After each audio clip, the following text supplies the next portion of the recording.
Bismillahirrahmanirrahim. Assalamualaikum warahmatullahi wabarakatuh.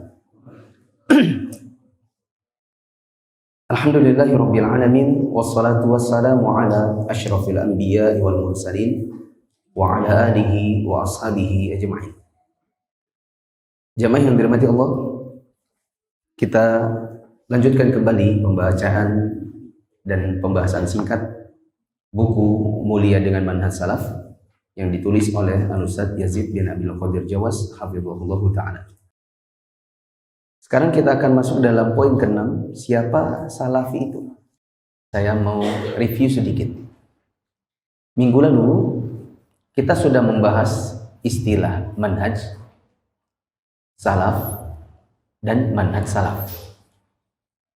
Manhaj itu artinya metodologi berpikir. Salaf itu artinya generasi terdahulu. Dan yang dimaksudkan di sini adalah para sahabat, tabi'in, dan tabi'ut tabi'in. Sahabat itu adalah yang sezaman dengan Nabi. Tabi'in itu adalah yang sezaman dengan sahabat setelah Nabi wafat. Dan tabi'ut tabi'in adalah yang sezaman dengan tabi'in setelah generasi sahabat habis. Dengan catatan mereka saling ketemu muka, hidup dalam keadaan beriman, wafat juga dalam keadaan beriman. Adapun kalau digabung manhaj dengan salaf, maka artinya metodologi berpikir para sahabat, tabi'in, tabi'ut tabi'in dalam beragama. Ini yang kita bahas pada minggu lalu. Sekarang kita membaca apa itu salafi. Masih ingat saya mengatakan apa minggu lalu? Ada kata, lalu untuk menisbatkan seseorang atau sesuatu pada kata tersebut, itu ditambah dengan apa namanya? Ayo, apa istilahnya? Ya, nisbah. Ya, nisbah. Seperti perkataan Al-Jawi, berarti menisbatkan diri pada suku Jawa. Al-Bugisi berarti menisbatkan diri pada suku Bugis. Nah, salafi itu artinya orang yang menisbatkan diri pada salaf. Salaf tadi siapa? Tabi'in, sahabat Nabi, tabi'in, tabi'ut tabi'in. Nanti insya Allah akan ada babnya. Kenapa kita harus mengikuti cara berpikirnya para sahabat, tabi'in dan tabi'ut tabi'in. Tapi itu nanti. Kita baca dulu. Salafi berarti orang yang bermanhaj salaf. Dalam masalah apa? Dalam akidah, dalam syariat, dalam akhlak, dalam dakwah. Al-Imam Az-Zahabi di dalam bukunya beberapa kali menggunakan istilah salafi.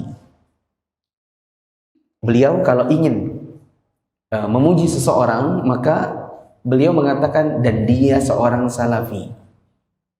Maksudnya adalah orang ini baik karena akidahnya, agamanya itu berada dengan metodologi para salaf.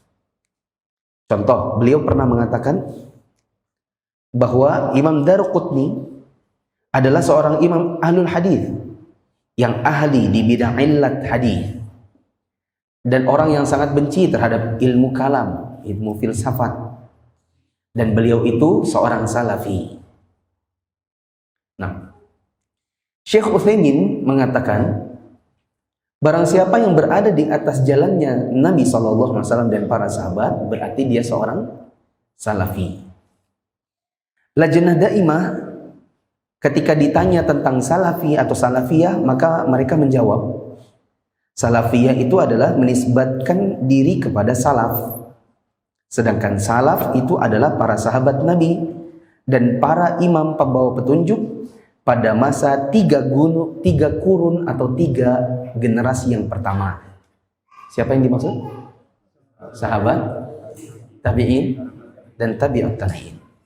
Sebagaimana kata Nabi SAW, khairun nasi qarni, thumma alladhina yalunahum, thumma alladhina yalunahum. Sebaik-baik manusia adalah pada masaku ini, kata Nabi. Siapa itu? Para sahabat. Kemudian yang hidup setelah mereka, siapa? Tabi'in. Kemudian yang hidup setelah itu, siapa? Tabi'in. Coba jemaah ikuti saya baca haditsnya. Karena teman-teman nanti ketika ingin menjelaskan kepada orang lain, salafi itu gini. Salaf itu adalah generasi ini. Kalau nanti ditanya dalilnya, jangan bingung-bingung. Dalilnya yang mana? Yang ini tadi. Coba ikuti saya.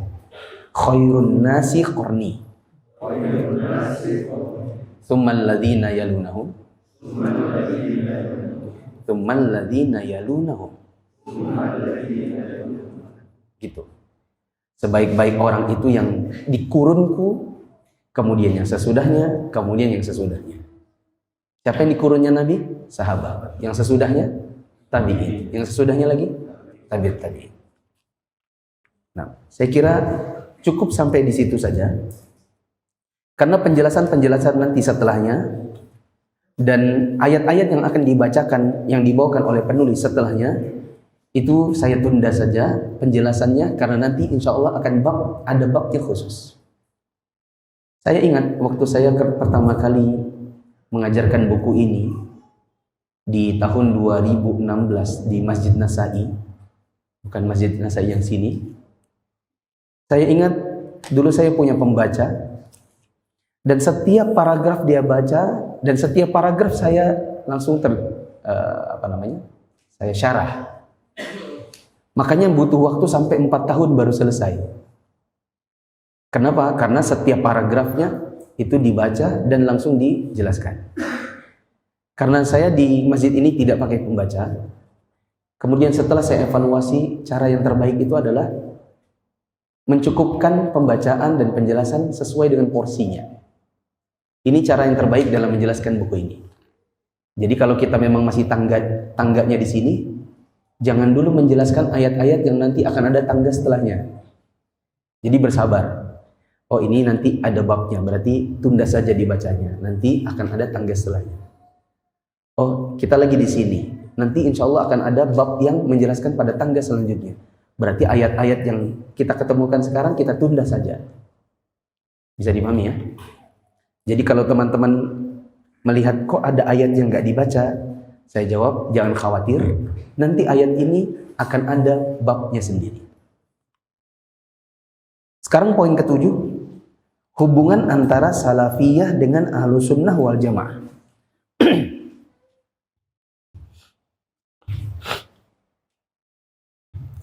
Langsung lompat ke paragraf penjelasannya sebagai berikut. Paragraf kedua. Ada?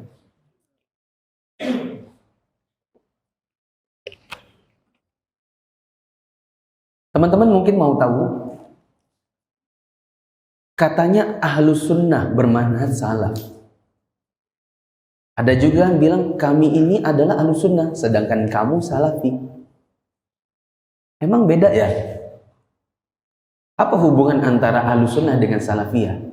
Nah penjelasannya berikut ini. Kata Syekh Ali Hasan, istilah ahlus sunnah wal jamaah dulu timbul ketika adanya bid'ah-bid'ah yang menyesatkan sebagian manusia. Sehingga perlu ada pembedaan antara jamaah kaum muslimin yang berpegang teguh kepada sunnah, sehingga mereka dikatakan ahlus sunnah, dan ada juga kaum muslimin tapi disebut dengan ahlul bid'ah karena mereka membuat bid'ah. Ya. Adapun saat ini istilah ahlus sunnah wal jamaah ternyata sudah jadi rebutan berbagai kelompok dan jamaah-jamaah yang jumlahnya sangat banyak.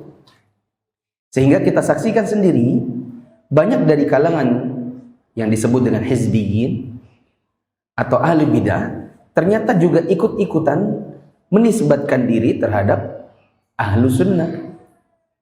Demikian pula sebagian tarekat sufiyah, ya, maturidiyah, barlawiyah, dan lain-lain, mereka semua bilang, kami ahlu sunnah wal jamaah juga. Tapi anehnya mereka semua menolak untuk menamakan diri dengan nama salafiyah. dan mereka menjauhi untuk menisbatkan diri kepada manhaj salaf, terlebih lagi dalam soal akidah. Dan sudah tidak asing lagi di kalangan para dai yang menyeru kepada Al-Quran dan Sunnah dengan pemahaman salaful ummah.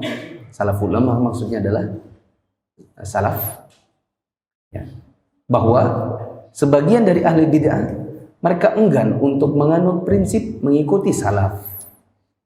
Ya. Ya, perhatikan saya. Tidak usah dibaca dulu. Waktu Nabi masih hidup, orang cuma tahu Islam sama yang bukan Islam. Ini Islam nih. Kamu orang Yahudi, kamu orang Nasrani. Kamu Majusi. Jadi jelas gitu agamanya. Waktu Nabi masih hidup. Ketika Nabi sudah wafat, mulai timbul gejolak-gejolak baru dan perpecahan. Dengan munculnya sebagian orang yang mereka bilang, kami juga Islam. Tapi cara berpikirnya tidak seperti para sahabat Nabi. Di antaranya adalah orang Khawarij. Orang Khawarij ini punya pemikiran gak ada yang namanya dosa besar. Yang ada kafir. Itu sebagai perwujudan, kata mereka, kalau ada orang melakukan dosa, mencuri misalnya, itu bukan lagi muslim, itu langsung kafir. Ya, ini namanya orang Khawarij. Orang Khawarij ini punya pemikiran yang tidak sama dengan pemikirannya para sahabat Nabi. Para sahabat Nabi pemikirannya adalah dosa itu bertingkat-tingkat. Ada dosa kecil, ada dosa besar, ada bid'ah yang pelakunya tetap muslim, ada bid'ah yang pelakunya keluar dari Islam, ada syirik kecil, ada syirik besar. Ya. Nah, ketika terjadi perpecahan di kalangan kaum muslimin sendiri sepeninggal Nabi, maka para sahabat kemudian punya jargon begini. Oke, kamu muslim, tapi Islamnya ala siapa? Ala sahabat Nabi atau bukan sahabat Nabi? Bisa dipahami? Jadi dulunya hanya Islam, sekarang pecah dua. Islam alanya sahabat Nabi atau Islam yang bukan sahabat Nabi. Contoh Islam yang bukan sahabat Nabi, Khawarij tadi. Kemudian jemaah yang dirahmati Allah, ketika habis generasi sahabat Nabi, ya, maka orang-orang kemudian mendapati bid'ah itu semakin banyak. Bukan lagi cuma Syiah, bukan lagi cuma Khawarij. Muncul bid'ah Maturidiyah. Muncul bid'ah Mu'tazilah. Apa itu? Nanti kapan-kapan datang babnya. Apa itu Mu'tazilah atau apa itu Maturidiyah? Nanti akan datang babnya. Nah, sepeninggal sahabat Nabi kemudian muncul bid'ah yang semakin banyak. Orang kemudian memunculkan istilah, kamu Islam, oke, tapi kamu ngikut sunnah enggak? Maka Islam itu menjadi terpolarisasi menjadi dua kutub. Islam yang sesuai dengan sunnah, apa Islam yang bikin-bikin atau mengada-ngada? Yang sesuai dengan sunnah ini mereka namakan apa? Ahlus sunnah. Sedangkan yang mengada-ngada itu dinamakan Islam tapi ngikut ahli bidah. Ternyata bidah itu semakin merebak lagi, bukan cuma sekedar Syiah, Khawarij, Maturidiyah, Mu'tazilah. Di zaman sekarang semakin banyak. Pemikiran-pemikiran itu semakin berkembang. Adalah kita ketemu misalnya orang ya punya akidah baru. Mereka punya ibadah baru, punya sholat yang baru, punya puasa yang baru, yang kalau ditanya apa dalilnya, mereka tidak bisa paparkan apa dalilnya. Ya. Yang tadinya mungkin bid'ah itu hanya di bidang pemikiran, sekarang sudah semakin banyak. Coba, puasa. Itu di zaman sekarang ada nggak bid'ah-bid'ahnya? Ada. Haji. ada bid'ahnya. Umroh ada bid'ahnya, baca Quran ada bid'ahnya, salat ada bid'ahnya, sedekah ada bid'ahnya, zakat ada bid'ahnya. Jadi hampir setiap ibadah yang kita kenal di dalam Islam ini, kalau di zaman sekarang sudah banyak pengembangan, inovasi, modifikasi yang kita kenal dengan istilah bid'ah. Maka akhirnya istilah Ahlussunnah wal Jamaah ini kemudian dicomot juga oleh orang-orang yang sebenarnya melakukan bid'ah-bid'ah tadi. Maka di antara para ulama akhirnya mempolarisasinya menjadi bukan cuma sekedar Islam dengan sunnah, tapi oke, Islam dan kamu melakukan amalan yang kamu bilang itu sunnah. Masalahnya adalah itu pola pikir siapa, manhajnya siapa. Lalu istilahnya muncul, kamu salafi atau bukan? Saya beri contoh, terpaksa nih ngasih contoh. Padahal maksudnya tadi biar nggak 4 tahun ya kajiannya, jadi panjang kan. Contoh, di zaman sekarang di 10-20 tahun terakhir kita dapati di Indonesia banyak pengoboman. Betul nggak? Yang ngebom itu kafirkah Islam? Islam. Yang ngebom di gereja Islam atau bukan? Islam. Ketika pelakunya ditangkap, rupanya pakai peci. Perempuannya pakai jilbab. Kalau kita tanya, kenapa ibu melakukan seperti itu? Kenapa bapak dan ibu membunuh orang-orang di gereja? Apa masalahnya? Ya karena mereka kafir. Kalau orang kafir itu harus diperangi. Dalilnya siapa? Apa bu? Dalilnya itu adalah, misalnya dia bilang, innal musyrikina najasun. Orang musyrik itu najis. Kalau najis itu harus diapain? Dihilangkan, disapu. Jadi kita bawa bom ke gereja itu adalah untuk menyapu najis. Kita tanya, maaf ya bu, itu pola pikirnya ibu itu pola pikir siapa? Nah kalimat ini mempertanyakan apa namanya? Manhaj. Ibu manhajnya apa? Oh saya khawarij. Oh pantesan. Ibu salah bu, salah manhaj. Ya, ibu salah pola pikir. Pola pikirnya para sahabat Nabi, kafir itu tidak satu. Bahkan jangankan sahabat Nabi, Nabi sendiri yang bilang istilah-istilah itu tentang kekafiran itu ada 3 tingkatan. Ada 3 model yang Nabi sendiri sebutkan. Kalau pola pikirnya yang benar itu kayak ibu, kayak bapak, maka di zaman Nabi nggak ada tuh perdagangan antara Nabi dengan Yahudi. Iya enggak? Kalau pola pikirnya kayak ibu, ini saya ngomong ini karena saya pernah lihat wawancaranya di salah satu TV nasional. Diwawancarai, kenapa kok Anda bikin bom di salah satu gereja? Kenapa Anda ingin membunuh orang-orang itu? Jadi pemikirannya adalah karena itu orang-orang harus dibasmi. Kenapa? Soalnya kafir. Maka kita tinggal jawab, Bu, masa ibu nggak pernah dengar Nabi itu bertransaksi sama orang Yahudi? Kalau pola pikirnya kayak ibu, nggak ada jual beli dengan Yahudi. Yang ada hanya bunuh-membunuh. Terus kenapa kok Nabi itu pernah jualan sama orang Yahudi? Bahkan Nabi pernah beli makanan, Nabi tidak menyerahkan uangnya, tapi Nabi gadaikan baju besinya. Pernah dengar hadis begitu? Kenapa kok itu terjadi? Karena Nabi memberitahu kepada kita, orang kafir itu ada 3. Yang boleh dibunuh itu namanya harbi. Kafir harbi itu yang di peperangan.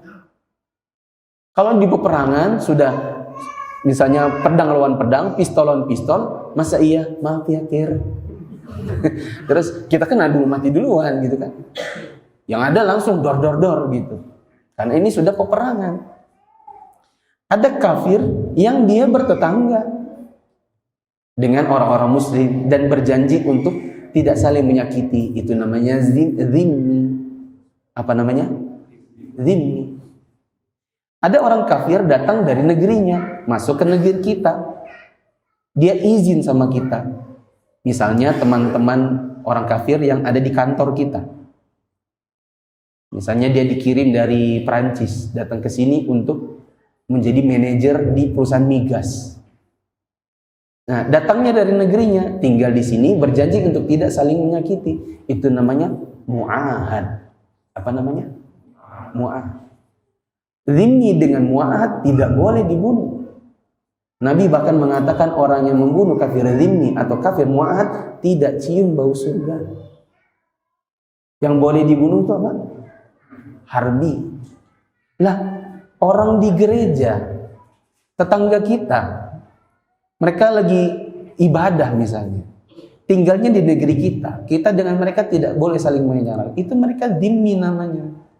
Kalau dhimmi nggak boleh dibunuh. Begitu. Cuman kan yang wawancari ibunya itu kan bukan ustaz, reporter. Gitu. Coba ustaz kan bisa diluruskan pemikirannya. Begitu jemaah. Ini salah satu contoh. Dulu kalau di zaman Nabi cuma tahu Islam bukan Islam. Sepeninggal Nabi, Islamnya ala sahabat atau alanya Khawarij atau Syiah. Sepeninggal para sahabat, Ahlus Sunnah wal Jamaah atau bukan Ahlus Sunnah wal Jamaah. Sekarang setelah istilah Ahlus Sunnah itu dicomot oleh semua ahli bidah, maka para ulama kita di zaman sekarang lebih mengerucutkan lagi. Oke, kamu mengaku sebagai Ahlus Sunnah, tapi manhajnya apa? Mengikuti salaf atau bukan? Bisa dipahami? Itulah hubungan antara salafiyah dengan Ahlus Sunnah wal Jamaah. Bahwasanya sebenarnya dia satu. Hanya saja sebagian orang yang menisbatkan diri kepada bid'ah juga mau diakui sebagai Ahlus Sunnah. Gitu. Makanya ada orang ngebom ketika ditanya, Anda apa? Dia bilang Ahlus Sunnah wal Jamaah. Oh, jadi ada Ahlus Sunnah wal Jamaah versi bom dan versi bukan bom jadinya. Begitu. Bahkan jamaah yang dirahmati Allah, sebenarnya salafi di zaman sekarang pun sudah diperebutkan juga. Yang pro-pro dengan ISIS itu juga banyak yang bikin daurah manhaj salaf. Ya, versinya siapa? Versi mereka. Begitu. Cuma kalau ditanya siapa ulama yang ada di balik pemikiran kalian, maka mereka tidak akan datangkan nama ulama Ahlus Sunnah. Yang ada hanyalah ulama ahli bidah. Wallahu a'lam bishawab. Kita langsung langkahi saja. Langsung ke 8. Karena apa yang sudah saya sebutkan insya Allah sudah mewakili paragraf-paragraf. Sekarang periode pembukuan madhab salaf. Maksudnya adalah sejak kapan? Maksudnya adalah buku-buku yang berkenaan dengan manhaj salaf itu kayak apa sih kita mendapatkannya? Atau apa saja contoh buku-bukunya di zaman para ulama dulu? Disebutkan di sini fitnah bahwa Al-Quran adalah makhluk yang diyakini oleh Mu'tazilah adalah sebab bangkitnya manhaj salaf. Sejak adanya Mu'tazilah, manhaj salaf itu semakin tumbuh. Dan para ulama Ahlus Sunnah kemudian bangkit untuk membela kebenaran dengan meninggikan panjinya. Dan salah satu usaha mereka adalah membuat buku-buku yang berkenaan dengan manhaj salaf. Ada 2 metode caranya para ulama dulu membuat buku-buku berkenaan dengan manhaj salaf. Metode pertama adalah metode bantahan.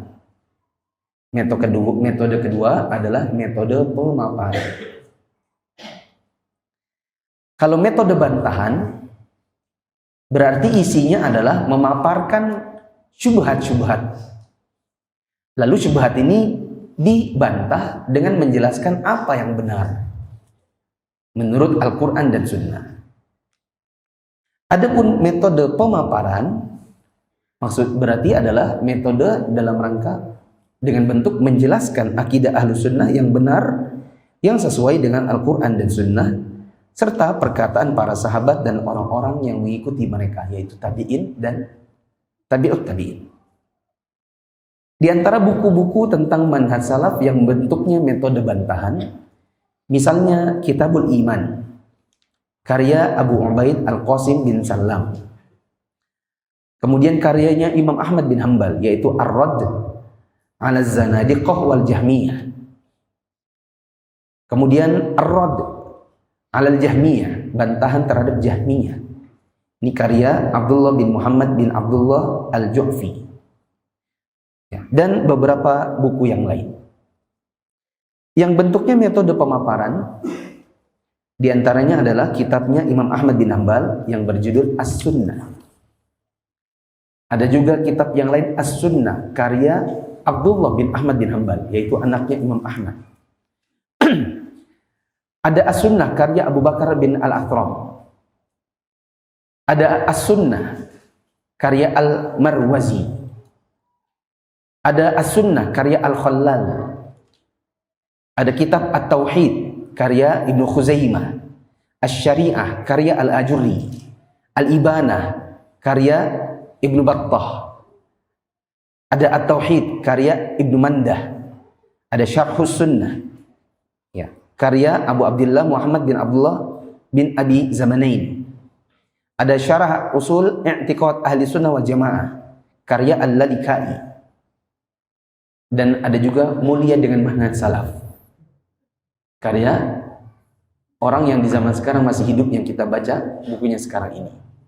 Karena mungkin buku ini ya dalam bahasa Indonesia jadi lebih mudah untuk dipelajari oleh kaum muslimin yang ada di Indonesia. Bisa dipahami sampai sini? Kita lanjut ke bab 2. Apa nama-nama lain dari salaf atau salafiyah? Salaf atau salafiyah punya nama-nama yang lain atau istilah-istilah yang juga dipakai untuk menamakan salaf itu. Di antaranya adalah al-jamaah. Catatan, nama ini sudah dicomot oleh teman-temannya Pak Muhtadir. Sudah dicomot ya. Dicomot maksud saya ya nama ini dipakai.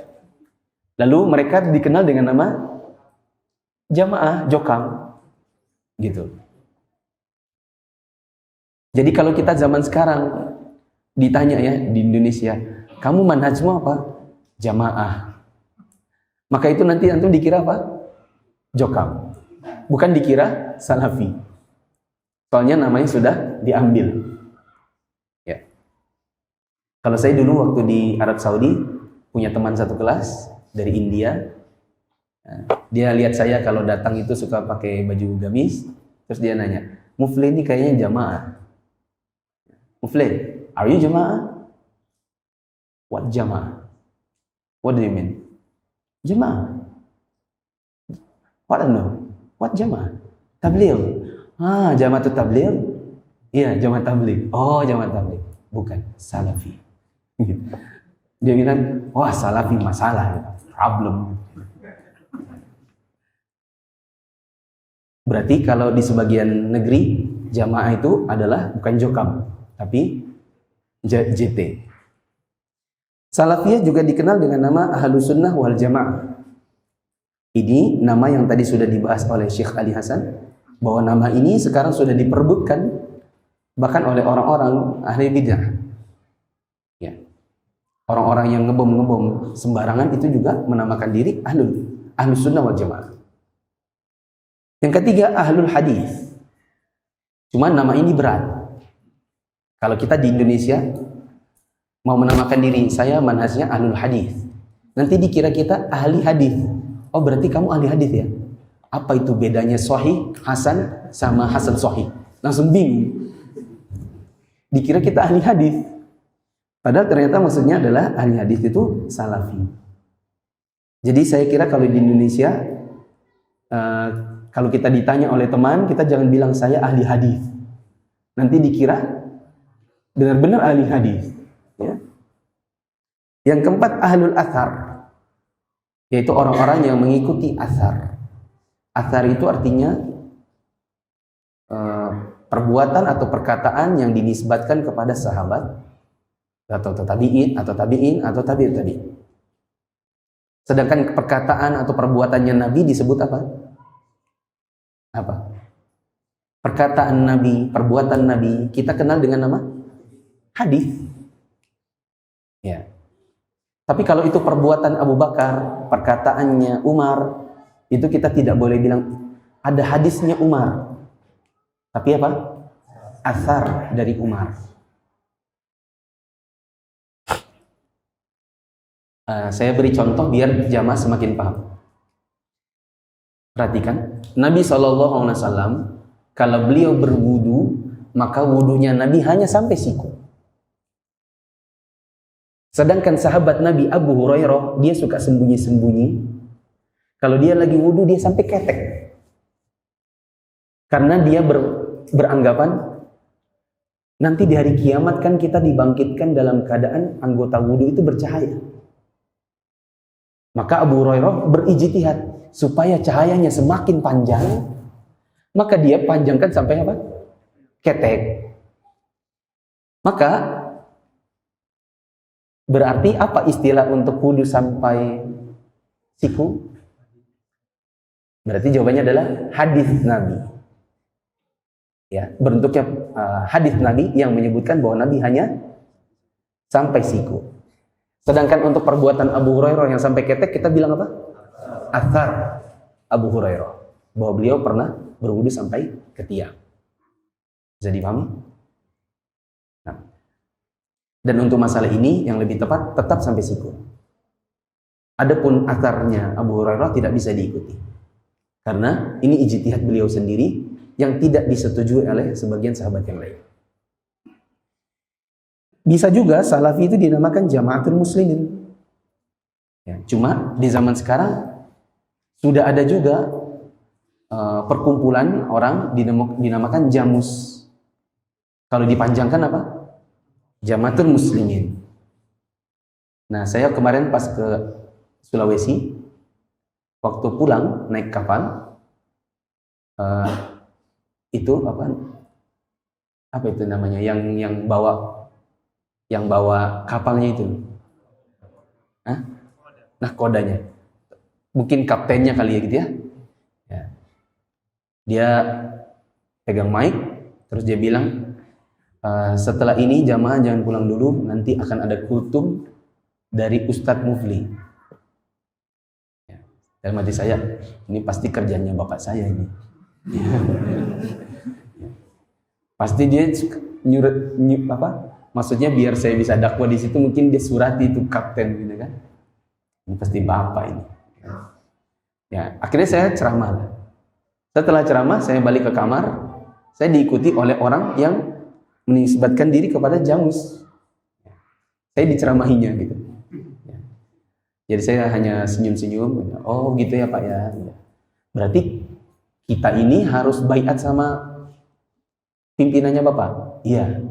Mana posisinya? Ada di Lampung. Oh, di Lampung. Oke. Kalau enggak baiat sama pemimpinnya Bapak bagaimana? Apa statusnya? Masih muslim atau kafir? Dia nggak bisa menjelaskan. Terus saya tanya, kalau imam-imam Masjidil Haram, Syekh Sudais, berarti dia harus ke Indonesia dong, ke Lampung. Baiat juga. Bagaimana?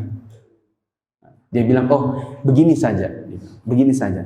Itu ada nomor telepon di situ. Nah, Pak Ustadz silakan telepon. Saya bilang, maaf saya. Akhirnya, ya sudah Pak ya. Nah, bisa. Nah, itu namanya Jamaatul Muslimin. Ada juga istilah lain namanya Al-Firqatun Najiyah. Al-Firqah golongan, An-Najiyah yang selamat. Bisa juga dinamakan At-Ta'ifah Al-Mansurah. Bisa juga dinamakan Ahlul Ittiba. Ahlul Ittiba berarti orang-orang yang ittiba sama Nabi. Bisa juga dinamakan Al-Ghuraba. Al-Ghuraba itu artinya orang yang asing. Apa dalil masing-masing nama ini? Masing-masing nama ini ada dalilnya Pak. Silakan dibuka di halaman setelahnya. Nama pertama Al-Jamaah. Ini berdasarkan hadis Nabi SAW. Ala inna man kana qablakum atau ala inna man qablakum min ahli kitabi iftaraku ala thintaini wa sab'in millah wa inna hadhihi millata sataftariqu ala 73 thintani wa sab'una fin nar wa wahidatun fil jannah wa hiya al jamaah. Nabi SAW mengatakan, orang-orang ahli kitab sebelum kalian, yaitu Nasrani, dia terpecah menjadi 72 golongan. Sedangkan umat Islam terpecah menjadi 73 golongan. 72 tempatnya di neraka, 1 golongan di dalam surga, yaitu al-jamaah. Lalu hadis ini dicomot oleh teman-temannya Pak Muqtadir. Ya, mereka mengatakan yang bukan mereka berarti tempatnya di mana? Di neraka. Kalau mau masuk surga maka harus baiat dulu sama pemimpinnya. Gitu. Tadi jamaatul muslimin, jamaahnya kaum muslimin. Apa dalilnya nama ini? Dalilnya ada sabda Nabi SAW, talzamu jama'atan muslimina wa imamahum. Faqultu fa in lam takun lahum jama'atun wala imam, qal fa'tazil tilkal firqa kullaha walau anta 'adda 'ala asli syajaratin hatta yudrikakal maut wa anta 'ala dzalik. Nabi mengatakan, hendaklah kamu berpegang teguh kepada jamaah dan imam kaum muslimin. Hudzaifah tanya, bagaimana kalau tidak ada jamaah dan imam? Maka Nabi mengatakan, jauhi semua kelompok-kelompok, meskipun engkau harus menggigit akar pohon hingga kamu mati dalam keadaan itu. Oh, di sini ada kata-kata jamaatul muslimin. Maka ini adalah nama lain dari salafi atau salafiyah. Cuma nama ini kemudian dicomot oleh sekelompok orang yang menamakan diri mereka jamaatul muslimin atau disingkat menjadi Jamus. Di Balikpapan adakah? Ada. Dan saya pernah debat dengan ustadznya, gubernurnya. Ya, jadi Indonesia ini ada provinsi. Nah, di dalam provinsi ini selain di bawahnya Republik Indonesia, ada juga di bawahnya Jamus. Jadi di Balikpapan ada wali kotanya. Di Kalimantan Timur ada gubernur Jamusnya. Nah, saya pernah debat sama gubernurnya. Ya. Debatnya kayak apa? Nanti aja kapan-kapan kalau saya perlu mencontohkannya. Kemudian ada yang ketiga, Al-Firqatun Najiyah. Apa dalil nama Al-Firqatun Najiyah? Sabda Nabi SAW, kulluhum finnari illa millatan wahidah ma ana alaihi wa ashabi. Semua golongan yang 72 itu tempatnya di neraka. Satu yang masuk surga. Atau dengan lafaz lain, semua yang 73 itu masuk neraka kecuali satu. Ketika ditanya siapa yang satu yang masuk surga, yang selamat, yang disebut dengan Al-Firqah An-Najiyah, maka Nabi mengatakan, orang-orang yang berjalan di atas jalanku dan para sahabatku. Ini adalah dalil bahwa salafi juga dinamakan Al-Firqatun Najiyah. Dan sampai hari ini, setahu saya ahli bid'ah nggak ada yang mau pakai nama ini. Kenapa? Ada yang tahu nggak?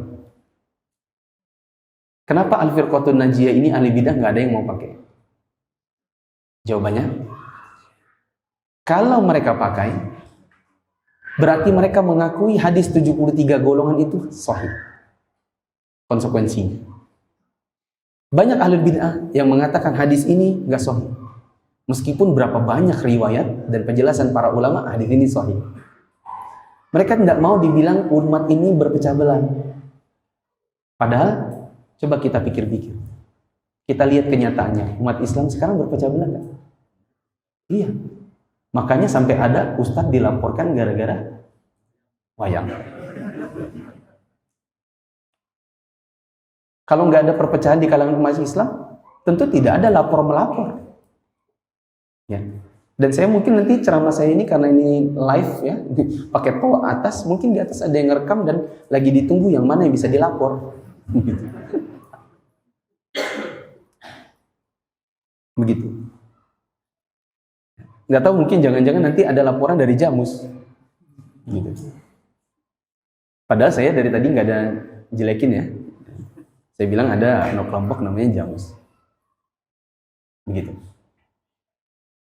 Mereka bilang, enggak, itu hadis perpecahan umat jadi 73 golongan itu tidak sahih.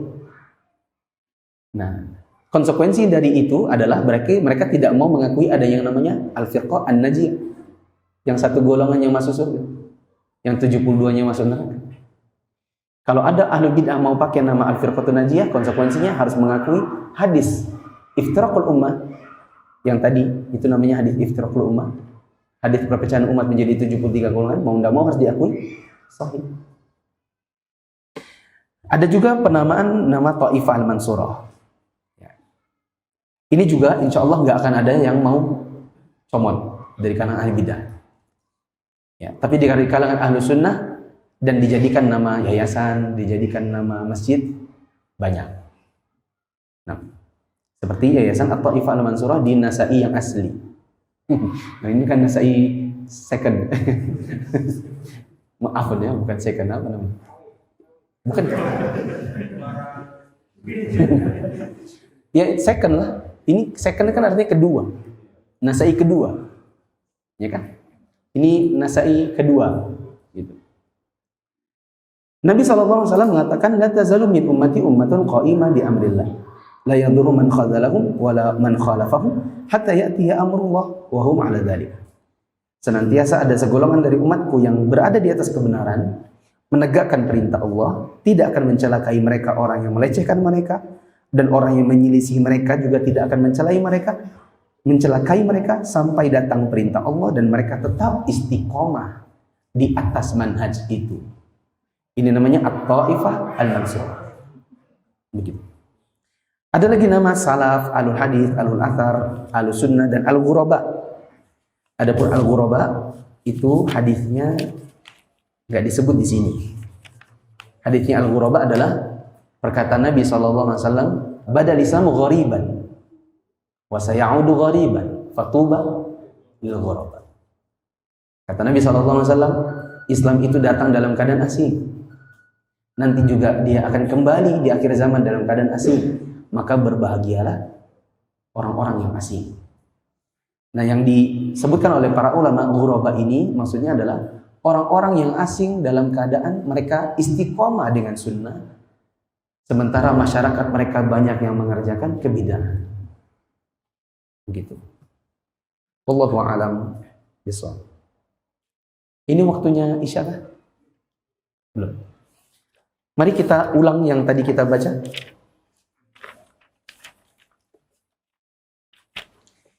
Kalau ada yang bertanya, siapa sih salafi itu? Jawabannya, salafi itu orang yang bermanhaj salaf dalam akidahnya, dalam ibadahnya, dalam syariatnya.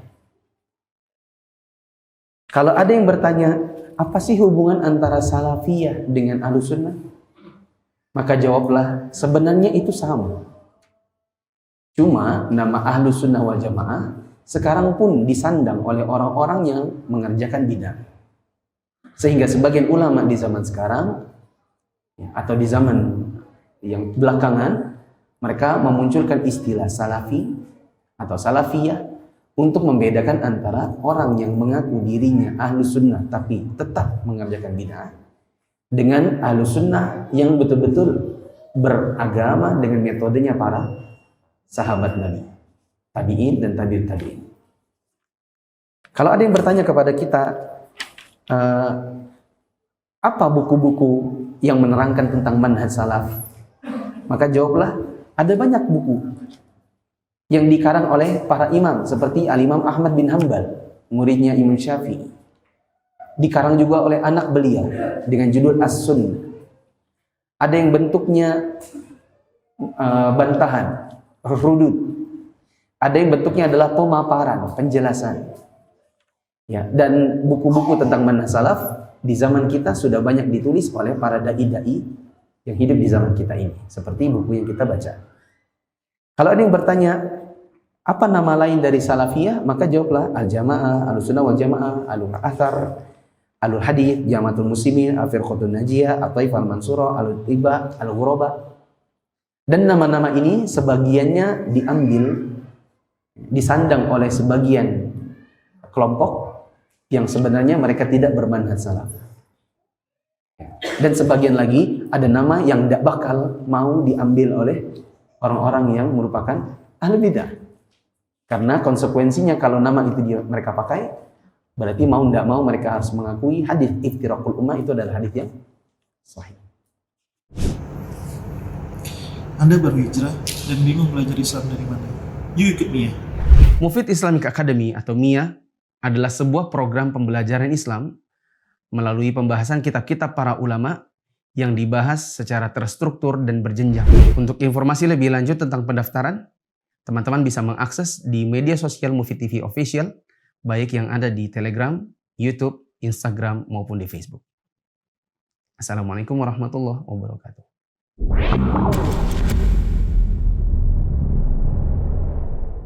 Ikut Mia, belajar agama jadi lebih menyenangkan dan bersumber dari kitab para ulama. Ingin belajar agama secara bertahap?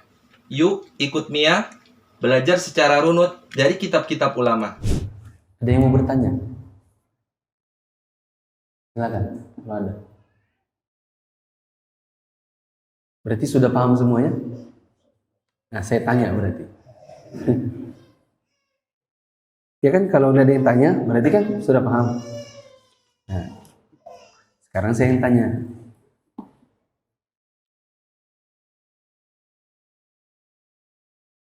Kalau ada yang bilang, antum. Nah, ya antum. Oh, aku tunjuk situ. Anda mau tanya antum. Misalnya, sepupu antum ikut pengeboman gereja. Terus dia bilang gini, kenapa saya lakukan? Karena orang musyrik itu najis. Karena najis itu kan diperintahkan untuk dihilangkan. Makanya kalau kita pergi sholat itu kita wajib hilangkan dulu najis. Nah, karena najis itu harus dihilangkan, kita musnahkan. Apa jawabannya itu? Apa? Tepes, ditepes. Gimana sih? Petepes kepalanya. Begitu. Kelai nanti jadinya. Kenapa ditepes kepalanya? Hah? Bodok betul. Oh, ini gayanya nih, gaya instan nih. Langsung tepes, bodok betul. Terus selesai masalahnya. Sudah selesai gitu aja. Astagfirullah. Ini sudah salafi yang salah. Pemikiran orang yang salah. Kalau dibalas hanya dengan ditonjok, dipukul, udah selesai. Kita bukan Umar. Kalau Umar bin Khattab pernah ketemu orang yang punya pemikiran filsafat, diketok kepalanya sampai pingsan. Ketika orang itu bangun, hilang sudah pemikirannya.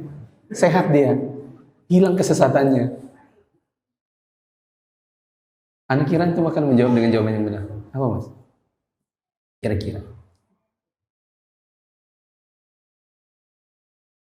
Dinasehatin. Bilang apa? Ikut kajian saya.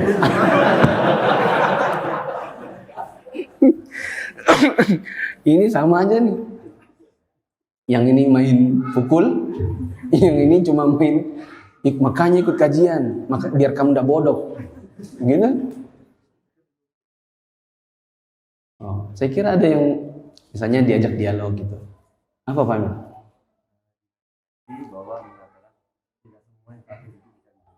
Ya. Ada tiga hal yang kategori orang kafir. Ya, itu dia. Pertama, tunggu dulu. Antum memang sengaja begitu aja, ndak mau begitu tadi jawabannya? Mau cepat begitu selesai atau memang lupa? Lupa. Oh. Kalau antum kenapa mas? Kenapa jawabannya ndak kayak gitu? Kenapa ikut kajian aja? Karena lupa. Kan tadi saya sebenarnya sudah jelasin. Lupa kan? Mungkin lupa. Ya, yang benar seperti itu. Bilang, iya, kafir itu memang ada yang dianggap najis. Kafir itu memang najis. Tapi najisnya najis apa? Najis i'tiqad. Najis keyakinan. Adapun fisiknya tidak. Makanya Nabi dulu jual beli dengan orang kafir. Dan jual belinya Nabi dengan orang kafir itu menunjukkan bahwa kekafiran itu ada tingkatan. Ada yang boleh dibunuh. Namanya apa? Harbi. Ada yang tidak boleh dibunuh karena bertetangga di negeri kaum muslimin. Itu namanya apa?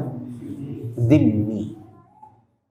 Ada yang datang dari luar negeri dan tidak boleh dibunuh karena punya perjanjian perdamaian. Itu namanya apa? Mu'ahad. Ya, sudah dijelasin baru itu. Coba sebutkan 3 kafir. Lupa sudah. Minum. Ambil dulu. Nggak apa-apa. Ganti uang 7.000. Aduh, antum ini gimana? Coba jamaah. Berapa tingkatannya orang kafir? Catat. Saya tandai antum. Ini salafi instan. Berapa tingkatannya orang kafir? 3. Yang boleh dibunuh namanya apa? Harbi. Tulis harbi. Ini ketemunya di mana? Di medan perang. Kalau orang kafir depan rumah ngajak kelahi, itu harbi bukan? Oh, dia ngajak kelahi buat perang. Oh, harbi berarti.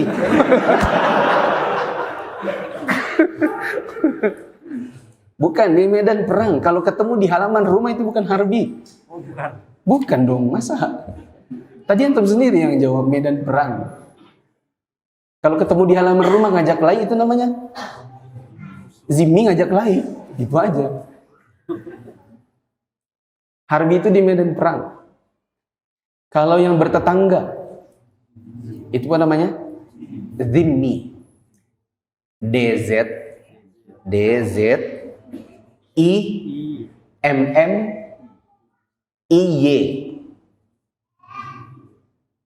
Kalau yang tadi pertamanya HARBIY. Coba bilang. Harbi. Yang bertetangga namanya apa? Zimmi. Nah, yang datang dari negeri kafir masuk ke negeri muslim, itu namanya mu'ahad. Tulis MU koma atas. Terus HAD.